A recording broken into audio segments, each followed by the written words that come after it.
Bienvenidos a mi canal. Somos Santiago de León Audio, un grupo de artesanos dedicados a la fabricación de altavoces de alta eficiencia y a la alta fidelidad en general. Este es el primer capítulo de la serie ¿Cuál es el problema con?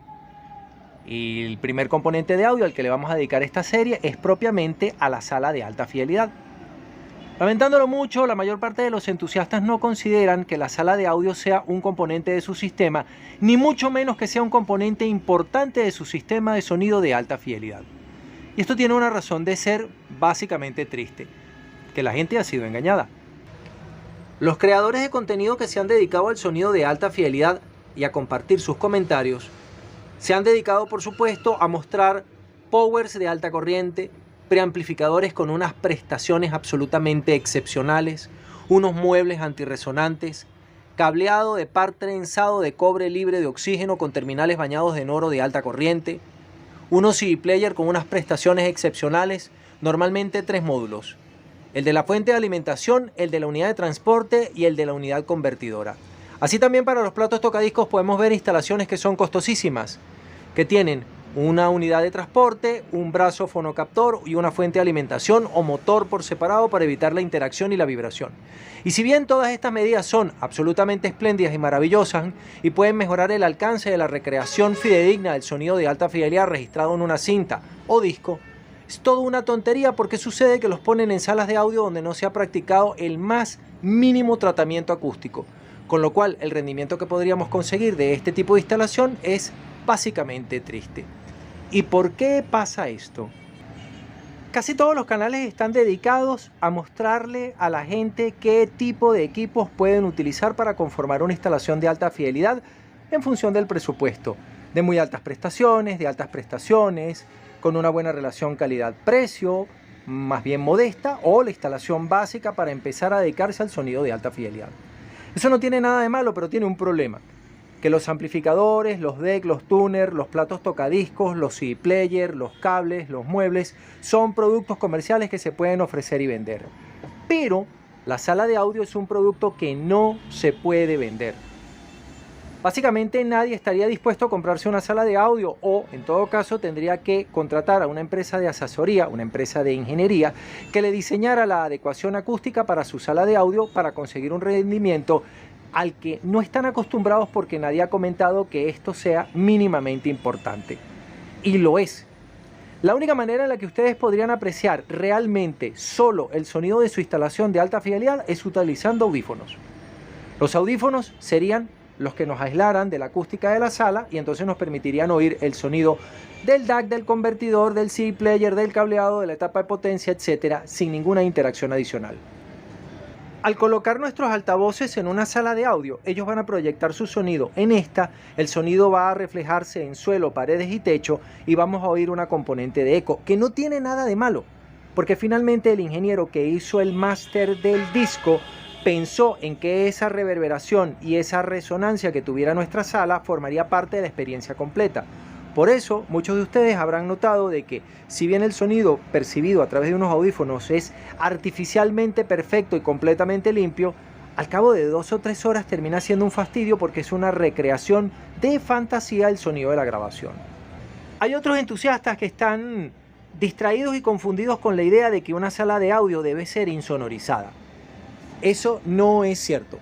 Una sala de audio de alta fidelidad no debe ser insonorizada bajo ningún concepto. El tratamiento acústico busca un concepto o busca un propósito completamente diferente. Es cierto que los canales de audio que tratan el asunto de la insonorización lo hacen porque son canales de audio de propósito profesional y están asesorando a todos aquellos entusiastas que tengan una pequeña banda de música o que sean productores de algún tipo de contenido multimedia, como este, para que hagan un tratamiento acústico que permita la grabación de su voz o de sus instrumentos acústicos en un home studio. En ese caso, la sala de grabación y la sala de mezcla son la misma sala y tienen que ser insonorizadas. ¿Y qué significa insonorización? Bueno, básicamente estamos buscando 3 elementos o 3 resultados diferentes. El primero es que el sonido del exterior, como el ruido ambiental que tenemos ahora, no entre en la grabación. O sea, nadie quiere grabar su música junto con los pitidos y contra el claxon del transporte público. El segundo propósito es que el sonido que se grabe dentro del estudio no salga de él, porque finalmente todos tenemos malos vecinos con los apellidos atravesados que no quieren oír nuestra música. Y el tercer efecto es que el eco naturalmente producido dentro de la sala no sea captado junto con la interpretación por nuestros micrófonos. Porque como yo les comenté en un video anterior, la cámara de video solamente ve hacia el frente, lo que yo tengo enfrente de ella. Lo que está a la derecha, a la izquierda, arriba o abajo, no lo puede ver la cámara. Pero los micrófonos no son direccionales. Por muy cardioides y por muy direccionales y por muy buenos que sean, el micrófono lo oye todo. El propósito del tratamiento acústico es completamente diferente. Lo que nosotros queremos es controlar el nivel de eco y reverberación que naturalmente producirá nuestra sala. Porque nuestra sala de audio siempre va a estar dentro de una habitación construida con ladrillo sólido y pesado.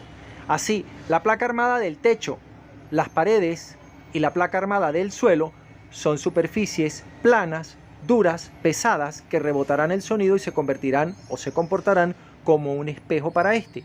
En una habitación completamente vacía, el sonido será espantoso. Lo que nosotros tenemos que hacer es recubrir una parte de la superficie para lograr una cantidad de eco controlada. Y el eco tiene que ser controlado en toda la gama de frecuencias. Les voy a contar algo para que nos entendamos. Esto es un altavoz típico. Supongamos que es un 3 vías. Tiene un tweeter, un midrange y un buffer. Hay un elemento especializado para la recreación del sonido de cada una de las partes de la banda audible. Porque los bajos son diferentes de los medios son diferentes de los agudos. Cuando nosotros vayamos a colocar paneles absorbentes acústicos, debemos colocar un panel para los agudos, que sería como un anti-tweeter, un panel para los medios, que sería como un anti-midrange, y un panel para los bajos, que sería como un anti-buffer. ¿Qué es lo que hace el grueso de la gente? He visto en la cutre, triste, ignorante y patética asesoría que ofrecen la mayor parte de los canales respecto de este tema, que, lamentándolo mucho, en el entorno de la alta fidelidad es harto desconocido, pero que en el entorno del audio profesional se entiende perfectamente. Le dicen a la gente cosas como: si cubres toda tu sala con paneles absorbentes acústicos de, por ejemplo, 5 centímetros de espesor, no tendrás reflexión. Y eso es una mentira espantosa. ¿Por qué? Porque un panel de 5 centímetros básicamente es como un anti-tweeter.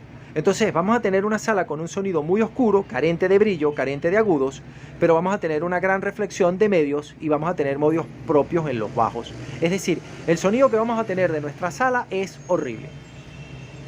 Un altavoz puede tener una respuesta en frecuencia de más o menos 3 decibeles y eso no va a ser necesariamente bueno. Pero una sala de audio puede tener una respuesta en frecuencia de más o menos 20 decibeles. Es decir, puede reflejar todo el sonido en una frecuencia en particular y puede absorber todo el sonido en una frecuencia en particular.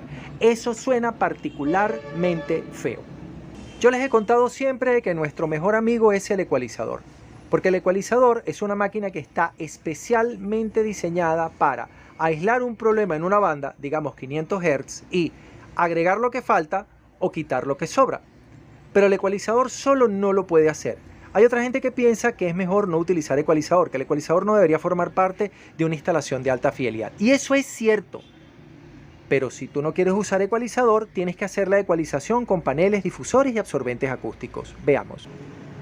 Este canal se ha dedicado con ahínco a mostrarles con todo detalle cómo han sido construidas las máquinas que son objeto de culto y objeto de deseo por una gran cantidad de entusiastas. Los componentes electrónicos que se han utilizado, el diseño, la tecnología, la disposición, la topología, las formas en las que podemos modificar el comportamiento de los equipos aprovechando los componentes electrónicos que están disponibles ahora pero que hace 40 años no lo estaban, para conseguir un resultado ligeramente diferente de ellos. Pero no vale para absolutamente nada que nos dediquemos con gran esfuerzo a mejorar el rendimiento de nuestros equipos de audio de alta fidelidad, por buenos que estos sean, si la sala de audio no nos ayuda y su sonido es importante.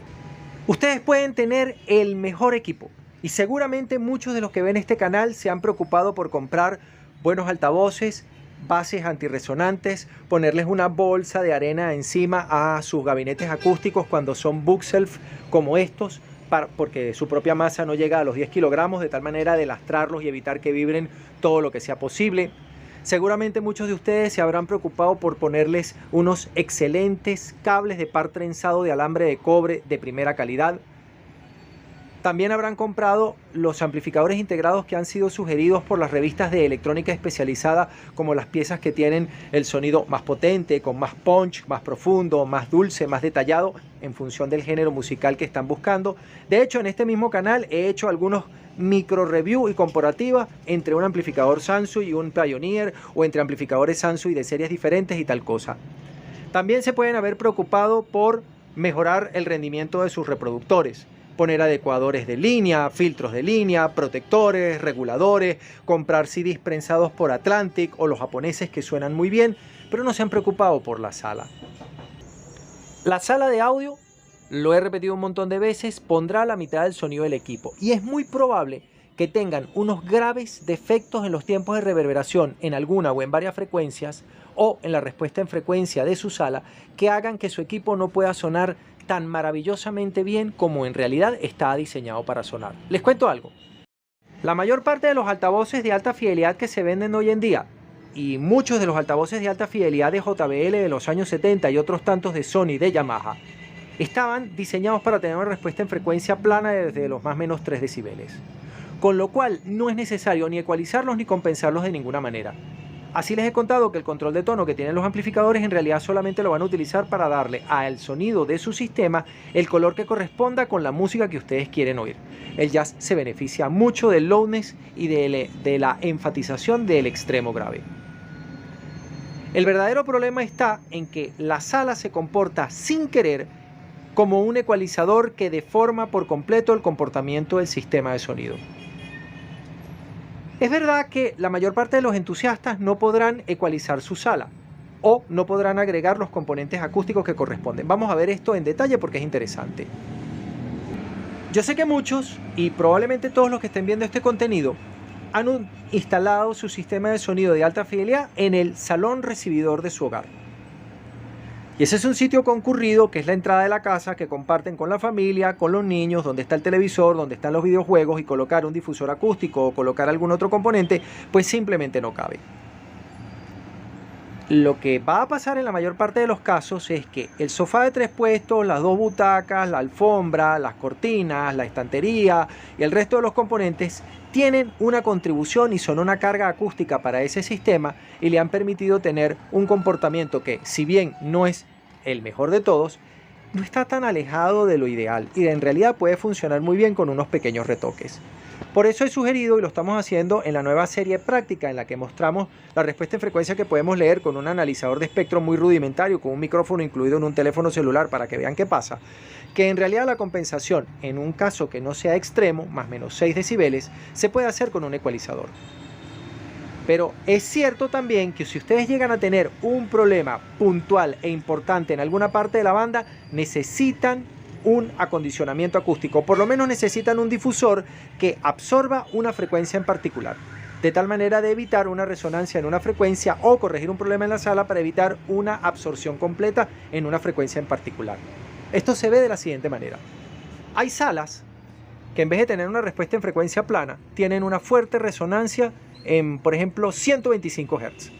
Entonces la manera de ecualizarlas para que su comportamiento sea un poco más correcto, aunque no corregimos el problema de fondo, pero no suena tan feo, es atenuar 125 Hz. Les voy a contar con este ecualizador qué pasa en la mayor parte de los casos. Problema por problema. Problema 1. Muchas salas tienen una frecuencia natural de resonancia muy baja. Pongamos, por ejemplo, entre los 16 y los 35 Hz. Eso no se resuelve con un ecualizador, eso se resuelve con una trampa de bajos. En el canal de YouTube, nuevamente lo vuelvo a mencionar, la Asociación de Audiófilos Mexicanos, el señor Colapsurdo mostró una tontería de 5 centímetros de espesor diciendo que eso era una trampa de bajo. Eso es una mentira del tamaño del mundo. Una trampa de bajo es del tamaño de un gabinete grande. Por ejemplo, este altavoz que está aquí lleva un componente de 15 pulgadas. De ese tamaño es una trampa de bajo. Y es probable que una sola no resuelva el problema y tengan que poner 2 o tengan que poner 3. En el canal de YouTube de audio profesional de José Martí Faust aparece el diseño y la construcción de una trampa de bajo. Les recomiendo entrar a ese canal de audio profesional y verlo.